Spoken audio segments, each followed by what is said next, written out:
Hi welcome to Kiran TV. 2014 తర్వాత దాదాపు అంటే 9-10 ఏళ్ల తర్వాత చంద్రబాబు నాయుడు పవన్ కళ్యాణ్ ఇంటికి వెళ్ళటం జరిగింది. నిన్న అంటే ఆదివారం సాయంత్రం సుదీర్ఘంగా 2.5 గంటల పాటు చర్చ జరిగింది. పొత్తులు, ఎత్తులు, ఓట్లు, సీట్లు ఈ అన్నిటి మీద కూడా చర్చ జరిగినట్టుగా సమాచారం. ఏదేమైనప్పటికీ చాలా రోజులుగా ఒక 2 సార్లు ఇప్పటికే పవన్ కళ్యాణ్ చంద్రబాబును కలవడానికి వెళ్ళారు. మళ్ళీ పవన్ కళ్యాణ్ కలవడానికి చంద్రబాబు రావడం అనేది కాస్త విశేషంగా మనం చెప్పుకోవాలి. మరి ఈ కలయికకు ప్రాధాన్యత ఏంటి, ఎలాంటి అంశాలు ఇందులో చర్చించారన్న అంశాలు మనం మాట్లాడుకుందాం. మనతో పాటుగా ప్రముఖ రాజకీయ విశ్లేషకులు చంద్ర శ్రీనివాస్ గారు, అలాగే సీనియర్ జర్నలిస్ట్ రాజీవ్ ఎర్రం గారు ప్రస్తుతం మనతో పాటుగా స్టూడియోలో ఉన్నారు. ముందుగా ఇద్దరికి నమస్కారం అండి. నమస్కారం.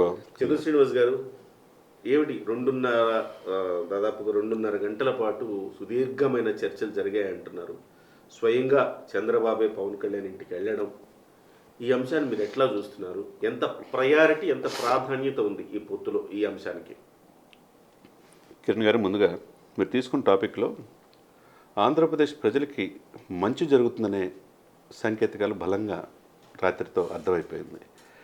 చంద్రబాబు నాయుడు గారు జైలు నుంచి వచ్చిన తర్వాత, రాజమండ్రి సెంట్రల్ జైలు నుంచి వచ్చిన తర్వాత ఆయన హాస్పిటల్ విషయంలో కావచ్చు, తర్వాత క్రమంలో నిన్న ఆయన ముఖంలో పవన్ కళ్యాణ్ గారు కలిసిన తర్వాత చిరునవ్వు అనేది అర్థమవుతుంది.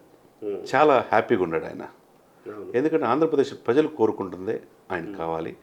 అది ఏంటి అంటే పవన్తో కలయికే. ఇది తప్పితే ఆంధ్రప్రదేశ్ ప్రజలు కోరుకోవటంలో వైసీపీని ముక్త ఆంధ్రప్రదేశ్ చేయటంలో ఇంకొక అవకాశం లేదు. కాబట్టి ఆ పాయింట్ ఆఫ్ వ్యూలో మీరు వెళ్ళిన క్రమంలో ఆయన మీరు అన్నట్టుగా దాదాపు 10 సంవత్సరాల తర్వాత ఈయన వెళ్ళటం అంటే సుదీర్ఘ రాజకీయం అనుకున్న వ్యక్తి పవన్ గారిని కలవటం, దాదాపు 2.5 గంటల సుదీర్ఘంగా జరిగిన చర్చల్లో ఏం జరిగిందనేది ఇప్పుడు ఉభయ రాష్ట్రాల్లో హాట్ టాపిక్గా ఉంది. ముఖ్యంగా ఆంధ్రప్రదేశ్లో, ముఖ్యంగా వైసీపీ ప్రభుత్వంలో వాళ్ళ గుండెల్లో రైలు పరిగెత్తినట్టుగా అసలు ఏం జరిగింది, అసలు ఈ పొత్తులు పొడవకూడదు అనుకున్నారు. ఒకసారి ఈ ఫోటో చూసారా? అది జగన్మోహన్ రెడ్డి గారికి కూడా చూపించండి. పవన్ కళ్యాణ్ గారు, సతీమణి చంద్రబాబు గారు. ఈ ఫోటో చూస్తే నాకేమనిపిస్తుంది అంటే, చెప్పండి, 2 పార్టీల కలయిక కాదు, 2 కుటుంబాల కలయిక కూడా ఉంది. చాలా బాగా అనిపిస్తుంది. డెప్త్గా ఆలోచిస్తే, సున్నితంగా పరిశీలిస్తే ఇందులో మీరు అబ్జర్వ్ చేశారో లేదో, ఆయన జైల్లో ఉన్నప్పుడు చంద్రబాబు వెళ్ళి పరామర్శించిన తర్వాత ఆయన వాళ్ళ కుటుంబ సభ్యులను కూడా పవన్ కళ్యాణ్ పరామర్శించారు. భువనేశ్వరి గారు, అలాగే తర్వాత లోకేష్ సతీమణి, వీళ్ళందరూ కూడా బాలకృష్ణ గారు, వీళ్ళ మధ్య జరిగిన చర్చలు కూడా ఏదో ఒక కుటుంబం నేపథ్యంలో జరిగినట్టుగా ఒక చాలా హృదయంగా అనిపించాయి. సో దగ్గరుండి లోకేష్ పవన్ కళ్యాణ్ మళ్ళీ వీడుకోలు ఇవ్వటం కానీ, ఆయన ఆలింగనం చేసుకోవడం, మా అన్న పవన్ కళ్యాణ్ అంటాం కానివ్వండి, ఇవన్నీ కూడా మనం అందరూ అర్థం చేసుకోవాల్సింది ఏంటంటే చాలా సహృద్భావ వాతావరణం. ఇక్కడ ఏదో కమర్షియాలిటీ కనబడట్లేదని నేను అనుకుంటున్నాను. ఏంటంటే ఇది కమర్షియల్ కాదు. ఒక అరాచకమైన పరిపాలన జరుగుతూ ఉంటే, అరాచకమైన పరిపాలన నుంచి విముక్తం కావాలి అంటే సో అన్ని కుటుంబాలు కలవాలి, ఓటర్లు కలవాలి. సో మనం అందరూ కలిసికట్టుగా ఉమ్మడిగా పోరాడాలని ఒక సంకేతాన్ని ఈ ఫోటో ఇచ్చినట్టుగా నాకు కనపడుతుంది. అందుకే నేను ఇవాళ ఈ ఫోటో చూపిస్తున్నాను. ఆంధ్రజ్యోతిలో వేశారు ఈ ఫోటో, చాలా బాగా అనిపించింది. సార్ చెప్పండి. దాంట్లో మీరు టాపిక్ కొద్దిగా పక్కకెళ్ళినా ఆ ఫోటోలో చాలా అంతరం ఎదుర్కోవచ్చు. ఈ అధికార పార్టీ వాళ్ళు తెలుసుకోవాల్సింది ఏంటంటే, ఆయన 4 పెళ్ళిళ్ళు ప్యాకేజ్ దత్తపుత్రుడు అనుకుంటున్నాడా, ఇప్పుడైనా తెలుసుకొని ఆ యొక్క మాటలు ఆపుకుంటే వాళ్ళకి మంచిది. లేకపోతే ఓటు పర్సెంటేజ్ ఇంకా తగ్గుద్ది. ఎందుకంటే వ్యక్తిగత హననం జీవితంలో కిరణ్ గారు అది మంచి పద్ధతి కాదు. మీరు అన్నట్టు వీళ్ళందరికీ ఎవరికైతే కొంతమంది మాట్లాడుతూ ఉంటారో, పవన్ కళ్యాణ్ గారు అంటే గత కొన్ని సంవత్సరాలు, దశాబ్దాలుగా ఏదో ఒక వైరంతో వ్యవహరిస్తూ ఉంటారు తెలుగుదేశం పార్టీ అంటే. వాళ్ళందరూ తెలుసుకోవాల్సింది ఏంటంటే, ఒకవైపు ఏమో వైసీపీ అధినేత 4 పెళ్ళిళ్ళు 3 పెళ్ళిళ్ళు అని చెప్పేసి ఎద్దేవా చేసి చాలా చులకరగా చిల్లరగా మాట్లాడుతుంటే, ఒకవైపు చంద్రబాబు లాంటి నాయకుడు వెళ్ళి 40 ఏళ్ళు ఆయన 4.5 దశాబ్దాల సుదీర్ఘ రాజకీయాలు, 15 ఏళ్ళు 14 ఏళ్ళు ముఖ్యమంత్రిగా పనిచేశాడండి. దేశమే ఒకప్పుడు ఆయన వైపు చూసింది. ఆయన వెళ్ళి ఆ కుటుంబంతో ఆయన గడిపిన సమయాన్ని మనం ఎట్లా అర్థం చేసుకుని ఎంత గౌరవం మనం అర్థం చేసుకోవాలండి. సో వీళ్ళని ఒకవైపు ఏమో చులకనగా మాట్లాడే పార్టీ, ఒకవైపు ఏమో అత్యంత గౌరవించే పార్టీ. ఏ పార్టీ కావాలనేది కూడా ప్రజలే నిర్ణయించుకోవాలి. అల్టిమేట్గా ప్రజల చేతిలో ఉంది సార్ ఆంధ్రప్రదేశ్ భవిష్యత్తు. ఇంకొక 3 మాసాలు మీరు అన్నట్టు ఒక 60 రోజుల్లో ఎలక్షన్స్, ఫిబ్రవరిలో నోటిఫికేషను, ఏప్రిల్లో ఎలక్షన్స్. ఇటువంటి సమయంలో 4.5 సంవత్సరాలుగా మనకు కావాల్సిన ఏది కూడా రానప్పుడు రాజధాని ఎక్కడుందో 3 రాష్ట్రాలు, 3 రాజధానులు లేదు, స్పెషల్ స్టేటస్ లేదు, ఒక పోలవరం పూర్తి కాలేదు, ఏది కూడా అంటే అన్నీ కూడా డిస్సాటిస్ఫాక్షన్ ఆంధ్రప్రదేశ్ ప్రజలు ఉన్నారు. ఈ ప్రజలు కోరుకుంటుంది ఏంటంటే మీరన్నట్టు ఇది ఒక కలయిక కాదు, ఈ కుటుంబ కలయిక, వసుదైక కుటుంబం అని ఎప్పుడు మోడీ గారు చెప్తుంటారు.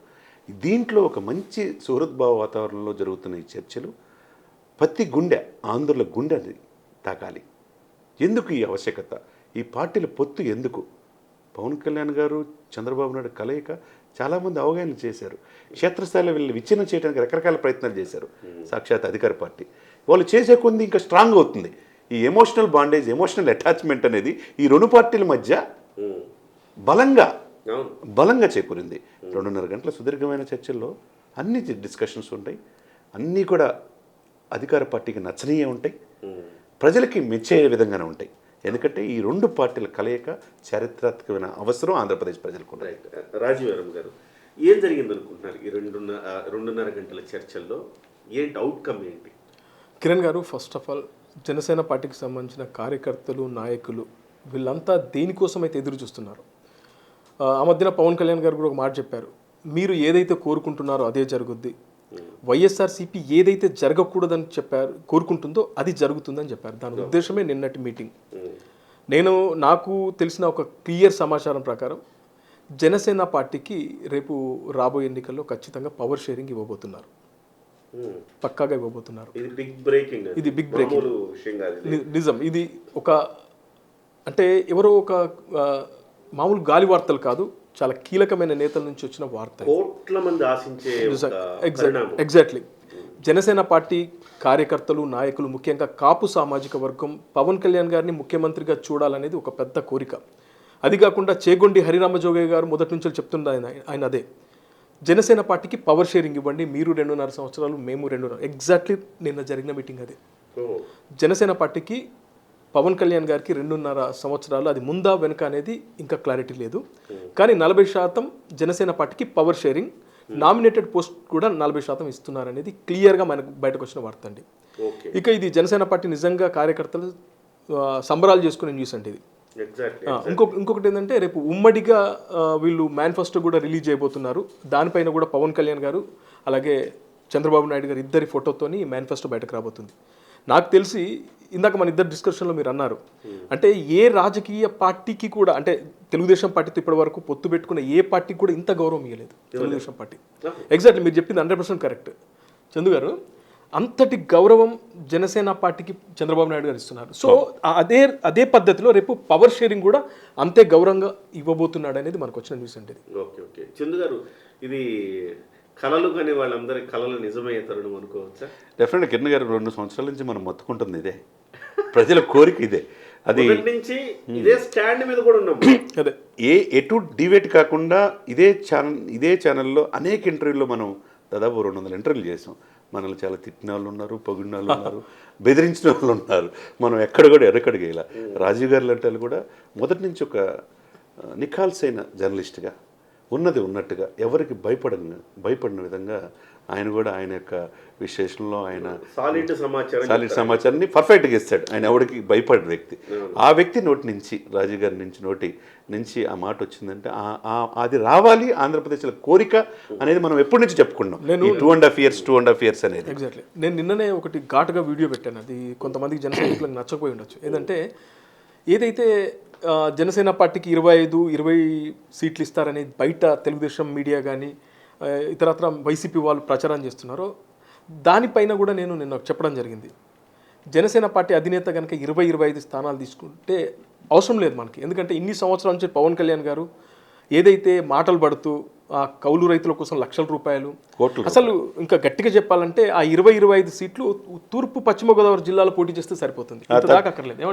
అవుట్ ఆఫ్ 34లో డెఫినెట్గా. సో దాంట్లో 20 స్థానాలను ఈజీగా గెలుచుకుంటారు. అలాంటప్పుడు చంద్రబాబు నాయుడు గారి దగ్గరికి వెళ్ళి మనం 25 సీట్లు తీసుకోవడం ఏంటి అనే విషయం కొంచెం ఘాటుగా నేను వీడియో పెట్టాను. కొన్ని కామెంట్లు కూడా నాకు నెగిటివ్ వచ్చాయి. చాలా మంది దాదాపు 90% పాజిటివ్గా పెట్టారు. కరెక్ట్, ఎందుకంటే ఇక్కడ మనం ఏదైతే కోరుకుంటున్నామో అది కావాలి, మనకు పవర్ షేరింగ్ కావాలి. రాజు గారు వాస్తవం చెప్పండి, మీరు 20-25 ఆఫ్ కోర్స్ అది ఎవరికి సమ్మతం కాదు. కానీ తెలుగుదేశం పార్టీ నుంచి వచ్చే ఇమ్మీడియట్ ప్రశ్న ఏంటంటే మీకు అభ్యర్థులు ఉన్నారా సార్? రాజకీయాలంటే పవన్ కళ్యాణ్ చెప్పినట్టుగా జీరో బడ్జెట్ అంటే సాధ్యమయ్యే పని కాదు.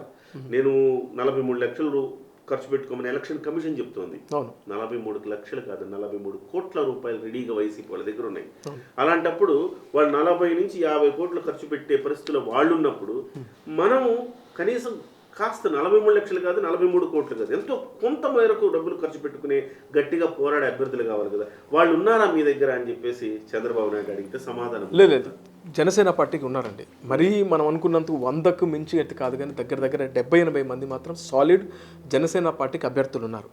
తూర్పు పశ్చిమ గోదావరి తీసుకున్నా, అలాగే కృష్ణా, గుంటూరు, ఉత్తరాంధ్ర తీసుకున్నా కూడా మొన్న మీరే ఒక వీడియోలో చెప్పారు 45-50 మంది మీరు సాలిడ్ వాళ్ళు గెలిచే అభ్యర్థులే. ఎందుకంటే ఇతరత్ర పార్టీ అంటుంది ఇప్పుడు రేపు పొద్దున బార్గెనింగ్ లో చిన్న శ్రీనివాస్ గారు ఈ ప్రశ్నే ఉత్పన్నం అవుతుంది కదా, మీ దగ్గర డబ్బులు ఖర్చు పెట్టుకుని గట్టిగా నిలబడగలే అభ్యర్థులు ఉన్నారా అనే ప్రశ్న ఎదురవుతుంది కదా.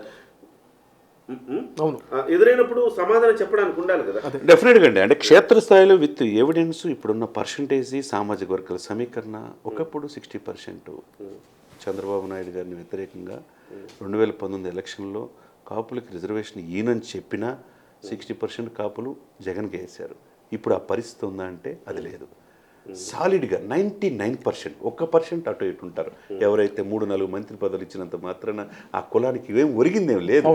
99% ఇక్కడ ఏంటంటే ఇందాక రాజీవ్ గారు చెప్పినట్టుగా జోగయ్య గారు 8 పదుల వయసు సార్, ఆయనకు ఆ వయసు ఆయన ఆసుపత్రిలో కూర్చొని కూడా ఆసుపత్రిలో చికిత్స పొందుతూ కూడా ఇదే ఆలోచిస్తున్నారు. Already 3 times already death bed దాకా వెళ్ళిన వ్యక్తి. ఆ వ్యక్తి కోరుకునేది ఏందాక సమాజంలో మార్పు రావాలి, మిగతా కులాలు సప్రెస్డ్ గ్రూప్స్ కూడా అధికారం రావాలనేది కోరుకునేది. గౌరవప్రదంగా ఉంటే ఈ ఇరువురికి ఆమోద్యకమైన ఇది ఉంటే డెఫినెట్గా 120 స్థానాల్లో గెలిచి అధికారం రావచ్చు అనేది ఆయన ఆవేదన. పాపం ఆ వయసులో రెస్ట్ తీసుకోవాల్సిన వ్యక్తి ఎవరు చెప్పండి. మనం చాలా ఇంటర్వ్యూలో చెప్పాం సార్, ఇది ఇక్కడ ఏంటంటే అవతల వాళ్ళు యువతల వాళ్ళు వీళ్ళిద్దరి మధ్య డిస్టర్బెన్స్ క్రియేట్ చేసి ఈ పొత్తు పడకూడదు, మళ్ళా వైసీపీ అధికారం రావాలనేదే ఇంటెన్షన్తో మోసపూరితంగా చేస్తున్నారు ఇక్కడ. కాబట్టి వీళ్ళిద్దరు క్లారిటీ ఉంది. నిన్న చంద్రబాబు నాయుడు గారికి కావచ్చు, పవన్ కళ్యాణ్ గారికి కావచ్చు క్లారిటీ ఉంది. పవన్ కళ్యాణ్ గారి సత్తా ఎంతో తెలుసు, క్షేత్రస్థాయిలో ఎన్ని స్థానాల్లో పోటీ చేస్తే గెలిసే ఇది కూడా వీళ్ళు కూడా సర్వే చేయించుకున్నారు. పాయింట్ నేను ఇక్కడ డిస్కస్ చేయాలనుకుంటున్నాను. ప్రతి సందర్భంలో రాజీవ్ గారు మీరు చెప్పండి, ప్రతి సందర్భంలో పవన్ కళ్యాణ్ గారు అంటే చాలా మంది నాయకులు రావడానికి సిద్ధంగా ఉన్నారు, కానీ వాళ్ళ ఫినాన్షియల్గా వాళ్ళ ఆర్థిక మూలాలను దెబ్బతీయడమో, వాళ్ళ మీద కేసులు పెట్టడమో, వాళ్ళు ఇబ్బంది పెట్టడమో చేస్తారు. కాబట్టి నేను పార్టీలోకి ఇంకా తీసుకోలేదు, రాబోయే 3 నెలల ముందు ఎలక్షన్కి 2-3 నెలల ముందు వస్తారని చెప్పి గతంలో 1-2 సందర్భాల్లో చెప్పారు. దానికి ఎగ్జాంపుల్, సారీ సార్ మధ్యలో ఇంటరప్షన్ ఏమనుకోదు, దానికి మంచి బలమైన ఎగ్జాంపుల్ నేను చెప్తా. చెప్పండి. బాలశౌరి గారు గ్రేట్ ఆల్రెడీ ఫస్ట్ టైం మన ఛానల్లో బ్రేకింగ్ 53 స్థానాలు మనం ఇస్తారని చెప్పిన దాంట్లో మీరే చెప్పారు 8 ఎంపీల్లో గుంటూరు బలమైన అభ్యర్థి వస్తున్నాడండి, ఇది బ్రేకింగ్ అని చెప్పాను మీ దాంట్లో. తర్వాత రాజీవ్ గారు కూడా చేశారు. ఎందుకు చేరుతున్నారో కూడా రాజీవ్ గారు చేసిన తర్వాత అనేక ఛానల్లో వచ్చింది. అత్యంత విశ్వసనీయ సమాచారం ఆల్రెడీ 100% అయిపోయింది సార్. ఇంకోటి ఏంటంటే మీరు చెప్పిన తర్వాత సార్ సోషల్ మీడియాలో కూడా మీరు వీడియో కూడా చేశారు, సోషల్ మీడియాలో కూడా విస్తృతంగా దాని మీద బాలశౌరి వర్సెస్ అంబటి రాయుడు వర్సెస్ అంబటి రాయుడు అని చెప్పేసి విస్తృతంగా చర్చ జరుగుతా ఉంది సోషల్ మీడియాలో కూడా. ఇప్పుడు ఫైనాన్షియల్ అనే పాయింట్ ఆఫ్ వ్యూలో ఈ ఎగ్జాంపుల్ తీసుకోవచ్చు. ఇటువంటి బాలశౌరి లాంటి చాలా మంది అతి త్వరలోనే పాపం వైసీపీకి నచ్చనిది చాలా మంచి బిగ్ బ్రేకింగ్లు చాలా వస్తాయి రోజు రోజుకి. బాలశౌరి అనే వ్యక్తి 1 సెకండ్ సార్, బాలశౌరి అనే వ్యక్తి చాలా ఫైనాన్షియల్గా well established. YS Rajasekhara Reddy గారికి అత్యంత సన్నిహితుడు. ఆయనతో పాటు పక్కన కూర్చొని పార్లమెంట్లో ఫ్లైట్లో వెళ్ళే వ్యక్తి. ఆయన లేకుండా ఏ రోజు కూడా ఢిల్లీ వెళ్ళా. అటువంటిది జగన్మోహన్ రెడ్డి గారితో పాటు అదే సాన్నిహిత్యం ఉన్నాడు. కాకపోతే ఎవరి వల్ల గ్యాప్ వచ్చిందంటే ఒకవైపు సజ్జల, ఒకవైపు విజయసాయి వల్ల ఆయనకి గ్యాప్ వచ్చింది. పేర్ని నాని. పేరు నాని మచిలీపట్నంలో అక్కడ ఎమ్మెల్యేలు ఆయన ఎంపీగా చేసి ఉన్నాడు కదా సార్. ఆయనకు కూడా ఒక ఇది ఉంటుంది కదా హోదా, కనీస గౌరవం కూడా ఎప్పుడు ఇవ్వలేదు. దాని మనిషికి ఆత్మాభిమానం ఎక్కువ. అందులో బాలశౌరి కాపు సమాజానికి చెందిన వ్యక్తి ఆత్మాభిమానం ఎక్కువ. ఒకే దెబ్బకి ఒక్కసారి మనకు చూడాలి. ఆయన పార్లమెంటు పరిధిలోని 7 నియోజకవర్గాలను కూడా గెలిపించుకోగలిగిన సత్తా ఉన్న మరి ఇంకేముంది సార్, ఆ ఎమ్మెల్యేలు వస్తాయి కదా. తర్వాత అక్కడ సామాజిక వర్గాల ప్రకారం దాదాపు 3.5 లక్షల కాపు ఓట్లు ఉన్నాయి. డెఫినెట్గా వాళ్ళు ఎవరేస్తే అటు డిసైడ్ అయ్యేది. అదేవిధంగా బీసీల్లో ఉన్నది, తర్వాత మైనార్టీలో ఉన్నది. ఈ 7 నియోజకవర్గాలకు గుంటూరు జిల్లా వ్యాప్తంగా ఉన్న ఎమ్మెల్యే స్థానాలన్నీ కూడా ప్రభావితం. దాని పక్కన ఉన్న కోస్తా జిల్లాలకు కూడా ప్రభావితం చూసే అవకాశం ఉంది కదా. అటువంటి బాలశౌరి లాంటి వాళ్ళు చాలామంది వచ్చే అవకాశం స్పష్టంగా. నేను అనుకోవడం ఇంకొక బ్రేకింగ్ న్యూస్ ఏంటంటే పల్లం రాజు గారు కూడా జనసేన పార్టీలో చేరబోతున్నట్లుగా ఒకవైపు కొనతల రామకృష్ణ, ఈయన సాయి ప్రతాప్ రాయలసీమలో ఆల్రెడీ పల్లం రాజు గారు పవన్ కళ్యాణ్ గారితో చర్చలు కూడా జరిగిపోయాయి సార్. ఇది అంటే ఇది ఇంటర్నల్గా చాలా మందికి బయటకు రాని విషయం. ఆయన కాకినాడ ఎంపీ స్థానం నుంచి పోటీ చేయడానికి పక్కా సీట్ అది. మనం 8 స్థానాలు కాకినాడ ఈజీ గెలుపది. అది పల్లం రాజు గారు ప్రయత్నం చిన్న మరక మచ్చ కూడా లేని నాయకుడు. టెక్నాలజీలో రాజీవ్ గారికి అత్యంత సన్నిహితుడు. ఈ దేశానికి టెక్నాలజీ అందించడంలో కేంద్ర రక్షణ శాఖ సహాయ మంత్రికి చేసిన వ్యక్తి. మరి అది నాట్ ఓన్లీ సార్, అతని ఉభయ గోదావరి జిల్లాలతో పాటు ఉత్తరాంధ్ర ప్రభావితం చూపే అవకాశం ఉంది. ఉత్తరాంధ్రలో కాన్స్టిట్యున్సీలో 35 నియోజకవర్గాలు ఉన్నాయి. ఆ ఒక్క కాకినాడ ఎంపీ ఉభయ గోదావరి జిల్లాలో 34 కాన్స్టిట్యున్సీలు ప్రభావితం చూపేది ఉంటుంది. అదేవిధంగా పల్లారాజు ఉత్తరాంధ్రలో కూడా విశేష బంధుగణం ఉంది ఆయనకి. ఆ విధంగా మొత్తం నాట్ ఓన్లీ ఇదే కాకుండా కాంగ్రెస్కి ఉన్న ఆ ఓట్లు కూడా కంప్లీట్గా డైవర్ట్ చేసే అవకాశం స్పష్టంగా ఉంది. అలా జనసేన పార్టీకి చాలా పెద్ద పెద్ద తలకాయలు రావడానికి సిద్ధంగా. ఇంకొకటి ఏంటంటే ఈ పొత్తు క్లారిటీ వస్తే రాబోయే రోజుల్లో అనేక మంది పెద్ద నాయకులు పవన్ కళ్యాణ్ గారు ఏదైతే చెప్తున్నారో ఆ నాయకులందరూ కూడా వచ్చే అవకాశం ఉంది. ఇప్పటి వరకు మనందరం చాలా ఆలోచిస్తుంది ఏంటంటే ఒక్క పేరున్న నాయకుడు కనపడలేదు, అసంతృప్తి ఉంటుంది లోపల. జనమేమో లక్షల మంది వస్తున్నారు, పేరున్న నాయకులు పవన్ కళ్యాణ్ తీసుకోవట్లేదు. కాకపోతే పవన్ కళ్యాణ్లో ఉన్న గొప్ప గుణాన్ని మనం ఆలోచించాలండి. ఇక్కడ ఏంటంటే నేను ఇంటర్నల్గా ఒకళ్ళిద్దరితో మాట్లాడినప్పుడు కూడా వాళ్ళు చెప్పిన మాట ఏంటంటే, మీకేం తెలుసండి అక్కడ వాళ్ళ మీద కేసులు పెట్టి వాళ్ళ కుటుంబాలు నాశనం అయిపోతున్నాయి, అలాంటి పవన్ కళ్యాణ్ గారు కోరుకోవట్లేదు, నా వల్ల మీ కుటుంబాలు మీరు అభిమానంతో వస్తున్నారు, ఇది కరెక్ట్ టైం కదా, నేను చెప్పిన టైంలో రండి అంటున్నారు. ఒక్కసారి అధికారం గెలిపించి చూడండి, మీకు ఆ క్యాడర్ని ఎట్లా డెవలప్ చేస్తాం అట్లా డెవలప్ చేస్తాం. 1982లో కూడా తెలుగుదేశం పార్టీకి ఏం క్యాడర్ గెలిచింది? గ్రాస్ రూట్ లో ఒక్క కార్యకర్త కూడా లేడు. కాబట్టి వస్తారు, ఒక్కసారి గెలుపు అనేది రుచి చూసిన తర్వాత అందరూ వస్తారండి, అందరిని మనం కూడా బలపడతామని చెప్తుంటారు. ఇంకోటి సార్, ఇంకొక మాట, ఇది ఉత్తరాంధ్ర కోస్తా మీద ప్రభావం పల్లం రాజు గారు లాంటి వాళ్ళు, బాలశౌరి లాంటి వాళ్ళు ఉంటుంది. అదేవిధంగా రాయలసీమలో వచ్చేసరికి సాయి ప్రతాప్ వైసీపీకి సమకాలికలు, ఏది వైఎస్ రాజశేఖర రెడ్డి గారికి సన్నిహితుడు, ఆయన రాయలసీమ నుంచి ఆయన వచ్చే అవకాశం ఉన్నది. అదేవిధంగా ఇక్కడ నెల్లూరు నుంచి నారాయణ గారు ఏ స్కోప్తో అక్కడ టీడీపీ నుంచి నెల్లూరు పోటీ చేస్తున్నారు అనుకుంటున్నారు? జనసేన స్ట్రాంగ్ బేస్ ఉంది.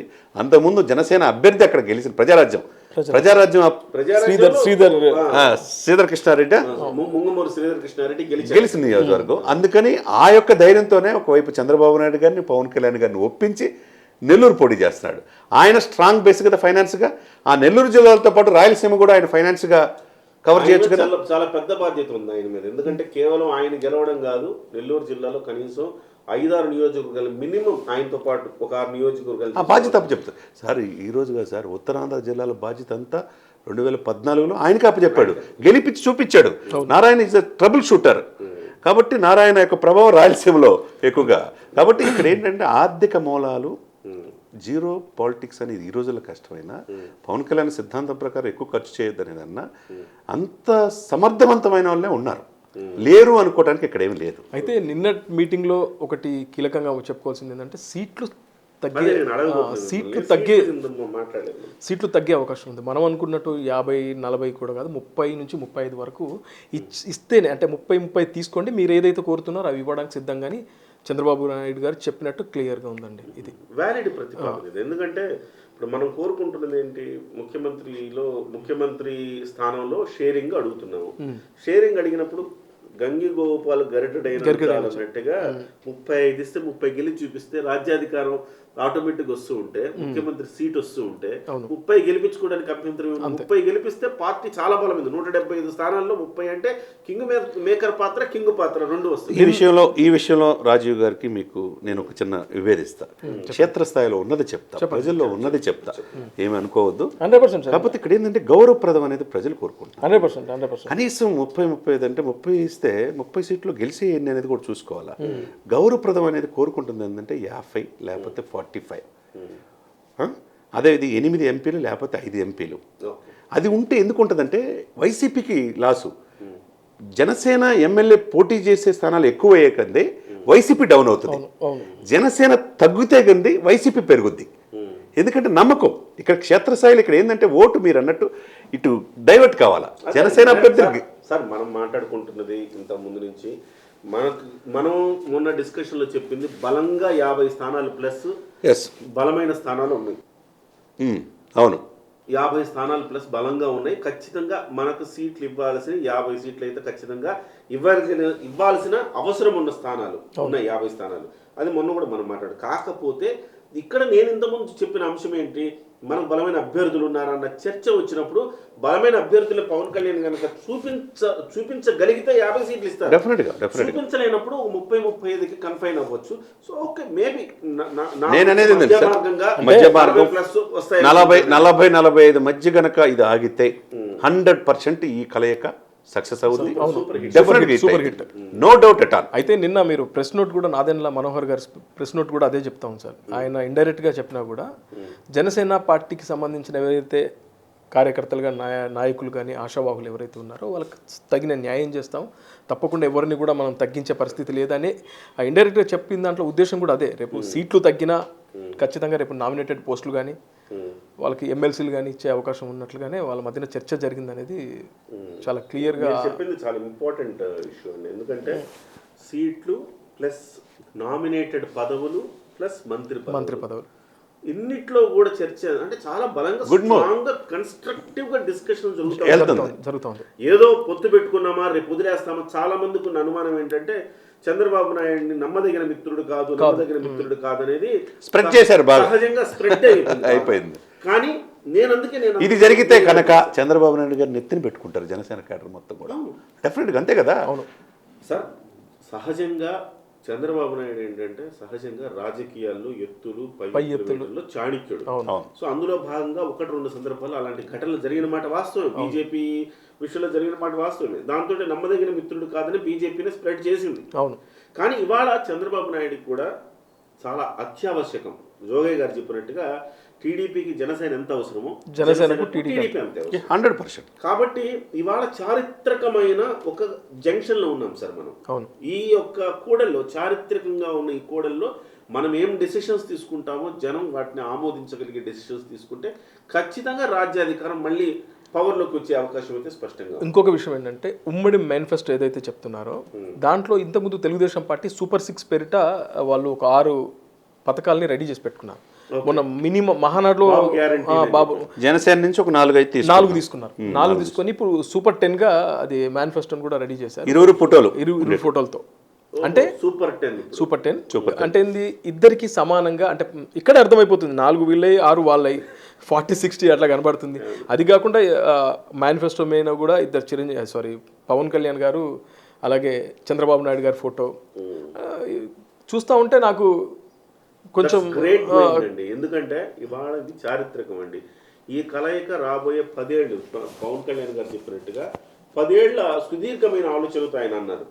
కొంతమంది మళ్ళీ మొన్న బాధపడుతున్నారు, 10 ఏళ్ల అంటాడు ఏంటి అది ఇది అన్నారు. కానీ దాని వెనక ఆంతర్యం తెలియక అంటే సరే ఇక్కడ చారిత్రకంగా సామాజిక వర్గాల పరంగా చూసినా లేకపోతే బలాల పరంగా చూసినా చరిష్మా పరంగా చూసినా ఒకసారి ఇద్దరు కలిస్తే కనుక అన్ని రకాలుగా డెఫినెట్ 10 ఏళ్ల పాటు కదిలించే పరిస్థితి. ఈ బంధం బాగా దృఢమైంది సార్ 10 ఏళ్ళలో. అదే ఇప్పుడు నేనంటుంది రాజీవ్ గారు, జన సైనికులను ఈ నిర్ణయం వచ్చిన తర్వాత ఇటు అతివాద జన సైనికుల్లో కానివ్వండి, అటు అతివాద టీడీపీ సైనికుల్లో కానివ్వండి, టీడీపీ క్యాడర్లో కానివ్వండి, ఎట్లాంటి భావన సామాజిక వర్గాల్లో కూడా ఇంటలెక్చువల్లో కూడా ఎస్పెషల్లీ మీరు అన్నట్టుగా సామాజిక వర్గాల్లోనే ఫస్ట్ స్టార్ట్ అవుతుంది. ఎట్లా ఉండే అవకాశం ఉంది? అంటే ఈ అధినాయకులు ఇద్దరు కూర్చోబెట్టి మాట్లాడాలి సార్ ఇది, ఎందుకంటే ఇది అంత ఈజీ విషయం కాదు. 1 సెకండ్ సార్, ఇది రాజీవ్ గారు చెప్పిన మాట నేను పూర్తిగా ఏకీవిస్తా. అధినాయకులు ఇద్దరు కామన్ ప్రెస్ మీట్ అని యాజ్ ఎర్లీ యాజ్ పాసిబుల్ ఈ నెలాఖరులో కొత్త సంవత్సరానికి సూచికగా ఇది జరగబోతుంది, మేము కరెక్ట్గా క్లారిటీగా ఉన్నాం, మీరెవరు అధైర్యపడొద్దు అనే మాట అంటే అవుట్ సార్, కంప్లీట్గా క్లీన్షిప్ చేస్తారు. ఇవన్నీ పటాపంచలు అయిపోతాయి. కాదు, ఇప్పటికే నేనేమంటానంటే సరే ఇప్పుడు జనసేన అధినేత పవన్ కళ్యాణ్కి ముఖ్యమంత్రి స్థానంలో షేర్ ఇస్తాము అని ఓకే, ఆయన ఈయన ఇద్దరు కలిసి పంచుకోవడం బాగుంది, మంచిగా ఉంది వినటానికి. జన సైనికులందరూ కూడా చాలా ఆనందంగా పండగ చేసుకునే ఒక వార్త. కానీ నేనంటుంది ఇది తెలుగుదేశం క్యాడర్ దీన్ని ఎట్లా తీసుకునే ఇప్పుడు అట్లా అంటే తప్పదు సార్, ఎందుకంటే ఇవాళ ఇప్పుడు అదే విధంగా 35-40 స్థానాలు అంటే జనసేన పార్టీ క్యాడర్ కూడా తీసుకోరు కదా. మరి ఎవరో ఆయన కూడా పదే చెప్తున్నాడు, చంద్రబాబు నాయుడు గారు చెప్తున్నారు త్యాగాలకు సిద్ధపడండి అని, నాయకులకు చెప్తున్నాడు, కార్యకర్తలకు చెప్తున్నాడు. ఏమంటే డెఫినెట్గా మరి త్యాగాలు వాళ్ళు ఒక మెట్టు దిగాలి. ఇప్పుడు మీరు ఒకటి గమనించండి, పవన్ కళ్యాణ్ గారు ఏ రోజైతే ప్రభుత్వ వ్యతిరేక ఓటు నేను చీలనివ్వకుండా చూస్తానని చెప్పిన రోజునే తెలుగుదేశం పార్టీకి ఒక ఆక్సిజన్ వచ్చింది. అది పవన్ కళ్యాణ్ గారు లేకపోతే నిజంగా ఎవరేమనుకున్న ఒక మాట క్లియర్గా చెప్తానండి సార్, ఒక్క నిమిషం ఎవరేమనుకున్న ఒక మాట క్లియర్గా చెప్తాను. జనసేన పార్టీ వల్లనే ఇవాళ తెలుగుదేశం పార్టీ లేచి నడుస్తుందండి. ఏమంటారు? 100%.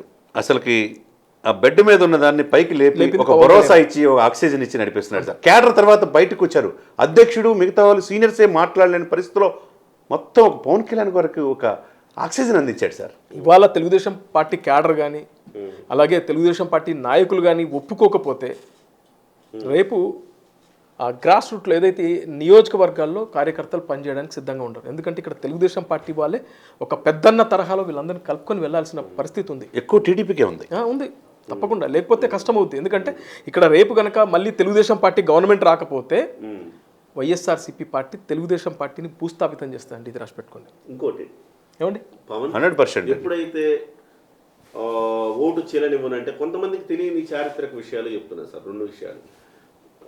ఓటు చీలనివ్వనని పవన్ కళ్యాణ్ ముందే అనేసాడు. ముందే కాదు, అంతకు ముందు చంద్రబాబు నాయుడు తమ్ముళ్ళు 1 సైడ్ లో తమ్ముళ్ళు అటువైపు నుంచి కూడా ఉండాలి కదా తమ్ముళ్ళు అని బాహాటంగా చెప్పాడు ఆయన.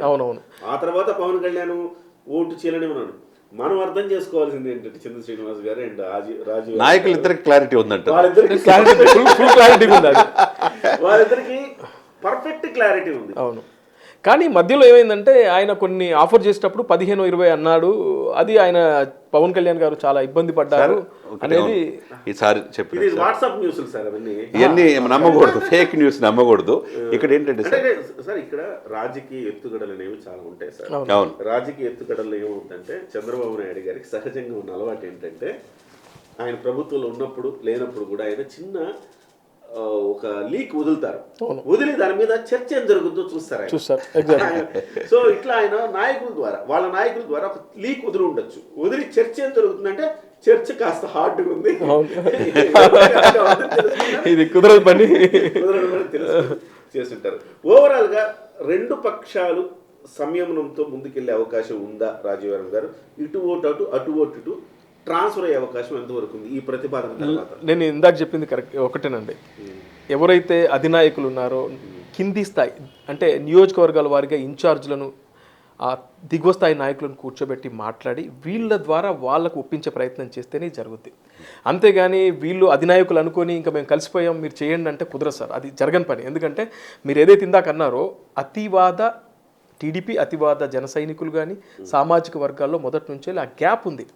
ఆ గ్యాప్ని కనుక మనం కవర్ చేయగలిగితే ఏదైతే పవన్ కళ్యాణ్ గారు కోరుకుంటున్న ఆ ముఖ్యమంత్రి పదవి స్థానాన్ని పవన్ కళ్యాణ్ గారు కనుక అది ఇప్పుడు షేర్ చేస్తానని చెప్పారు. అది ప్రెస్ మీట్ పెట్టో లేకుంటే ఉమ్మడి మేనిఫెస్టో రిలీజ్ రోజున కానీ ఆయన అనౌన్స్ చేస్తే మాత్రం ఇవన్నీ పోతాయి సార్.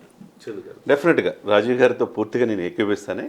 మనం మొదటి నుంచి కోరుకుంటుంది అంటే ఆంధ్రప్రదేశ్లో మార్పు రావాలి, ప్రజల కోరిక నెరవేరాలి. ప్రజలు ఆ ప్రాంతం నుంచి ఎందుకు వలస వెళ్తున్నారు? రాజధాని లేని రాష్ట్రంగా ఎందుకు ఆంధ్రప్రదేశ్ అవతరించింది? ఉద్యోగాలు లేక, రోడ్లు సరిగ్గా లేకుండా, మద్యపానం ఏర్లైపోతా, గంజాయి ఎరాయిన్కి కేర్ ఆఫ్ అడ్రస్గా మారుతున్న ఆంధ్రప్రదేశ్లో ఉండటానికే ప్రజలు ఇష్టపడక వెళ్ళిపోతున్నారంటే ఇంకెవరు మిగులుతారు సార్? నెక్స్ట్ మళ్ళీ అదే ప్రభుత్వం వస్తే కానీ ప్రభుత్వం మిమ్మల్ని నమ్మి మీకు ఇచ్చినప్పుడు అధికారం 25 ఎంపీ సీట్లు 20 స్థానాలు ఇవ్వండి, ఎవరు వచ్చినా మెడలు ఉంచుతామని ఎందుకు తేలేకపోయారు సార్ 4.5 సంవత్సరాలు? అది ప్రజల మనసులో ఎందుకు పోలవరం పూర్తి చేయలేకపోయారు, ఎందుకు కనీస వతలు కూడా కల్పించలేకపోతున్నారు అనేది ప్రశ్నగా సార్ ఇక్కడ. ఈ పాయింట్ ఆఫ్ వ్యూ ఏంటంటే కామన్గా యాజ్ ఎర్లీ యాజ్ పాసిబుల్ ఇవన్నీ క్లియర్ కావాలంటే, అక్కడ మెజారిటీతో గెలవాలంటే ఏమి నిర్ణయం తీసుకున్నాం, మేమిద్దరం ఎలా వెళ్ళిపోతున్నాం, పవర్ షేరింగ్ కావచ్చు, రేపు ప్రభుత్వం వచ్చే దాంట్లో కూడా మేము అన్ని విషయాల్లో ఈ రెండు పార్టీలు కలిసి అన్నదమ్ముల్లాగా షేర్ చేసుకుంటాం, ఈ విధంగా ముందుకెళ్తాం. మీరు ఎటువంటి అపనమ్మకాలు మీకు వద్దనేది సంయుక్తంగా ప్రెస్ మీట్ పెట్టి, ఎవరు అవసరం లేదు సార్, వీళ్ళిద్దరు ఉంటే చాలు సార్, పవన్ కళ్యాణ్ అండ్ చంద్రబాబు నాయుడు గారు ఇద్దరు ఉంటే చాలు సార్, అన్నీ జరుగుతాయి, మంచి జరుగుతాయి. థ్యాంక్ యూ వెరీ మచ్ చంద్ర శ్రీనివాస్ గారు, అలాగే రాజీవరం గారు. థ్యాంక్ యూ సో మచ్ అండి. మొత్తం మీద అయితే ఒక బిగ్ బ్రేకింగ్ ఇవాళ చాలా మంది ఆలోచనలు చేస్తున్నది, గత సంవత్సరం 2 సంవత్సరాలుగా చేస్తున్న ఆలోచనకు ఇవాళ ఒక తుది రూపం వచ్చినట్టుగా మనం అనుకోవచ్చు. మరి ముఖ్యంగా మీ కిరణ్ టీవీ కూడా ఒక మంచి సామాజిక కోసం పోరాడుతుంది. కిరణ్ టీవీ మొట్టమొదటి నుంచి కనీసం 2 ఏళ్ల పాటు పవన్ కళ్యాణ్కి ముఖ్యమంత్రి పదవి రావాలి, కలిసి పోటీ చేయాలి, తద్వారా ఈ రాష్ట్రాల్లో మార్పు రావాలి, ఆంధ్రప్రదేశ్ రాష్ట్రంలో ఒక మంచి మార్పు రావాలని కోరుకుని ప్రజల పక్షాన ఒక అభివృద్ధి కాముకులుగా, ఇదేంటో పవన్ కళ్యాణ్ గారికో లేకపోతే తెలుగుదేశం పార్టీకో చేస్తున్నది కాదు, ఇది రాష్ట్రం అభివృద్ధి చెందాలి అంటే ఏం చేయాలన్న ఉద్దేశంతోనే, ఒక ఆలోచనతోనే, ఒక సగటు పౌరుడిగా మా ఆలోచనే తప్ప ఇందులో అంటే వాస్తవానికి జగన్మోహన్ రెడ్డి అద్భుతంగా పరిపాలన చేస్తున్నాడు అనుకోండి, ఉపాధి, విద్య, ఉపాధి ఇవన్నీ కూడా బ్రహ్మాండంగా ఉన్నాయనుకోండి, అభివృద్ధి మనం ఆలోచించాల్సిన అవసరం లేదు. ఇప్పుడు ఈ స్టూడియోలో మొట్టమొదటి నా ఫేస్బుక్ పోస్ట్ లో కూడా జగన్మోహన్ రెడ్డి అద్భుతంగా పరిపాలించాలని నా ఫేస్బుక్ పోస్ట్ లో కూడా పెట్టా మొదటి 6 నెలలు. తర్వాత నాకు అర్థమైంది ఏంటంటే మొత్తం విధ్వంసం ఉంది తప్ప ఇక్కడ లేదని అర్థమైపోయింది. ఎక్కడో తప్పు అయిపోయింది, ప్రజలు ఎక్కడో తప్పులో కాలేశారు అనేది. కానీ వాస్తవానికి సార్ ఇక్కడ సమస్య ఎక్కడ వస్తుందంటే, ఎవరైనా కానీ నేరుగా శత్రువుని ఎదుర్కోవచ్చు సార్, కానీ ఇండైరెక్ట్ గా ఇంజెక్ట్ చేసే అంశాలను మనం ఎప్పుడో మొత్తం శరీరంలో విషం ఎక్కిస్తూ బాడీ మొత్తం కొలాప్స్ అయ్యేదాకా తెలుసుకోలేము కొన్ని సందర్భాల్లో. ఇప్పుడు జగన్మోహన్ రెడ్డి గారి పథకాలన్నీ కూడా ఈ స్లో పాయిజన్స్, జనం పూర్తిగా శ్రీలంక వెనుజులు అయ్యేదాకా అర్థం చేసుకునే పరిస్థితి లేదు.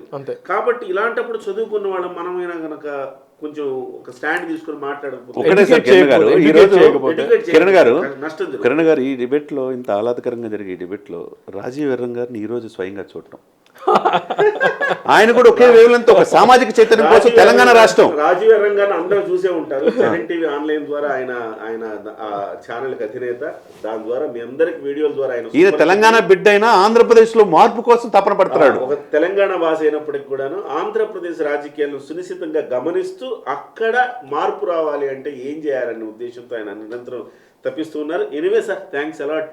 మీరు మా స్టూడియో రాజీవ్ గారు, అలాగే చంద్ర శ్రీనివాస్ గారు, మీ సహకారంతో రాజీవ్ గారిని ఇవాళ స్టూడియో తీసుకొచ్చారు. ధన్యవాదాలు సార్.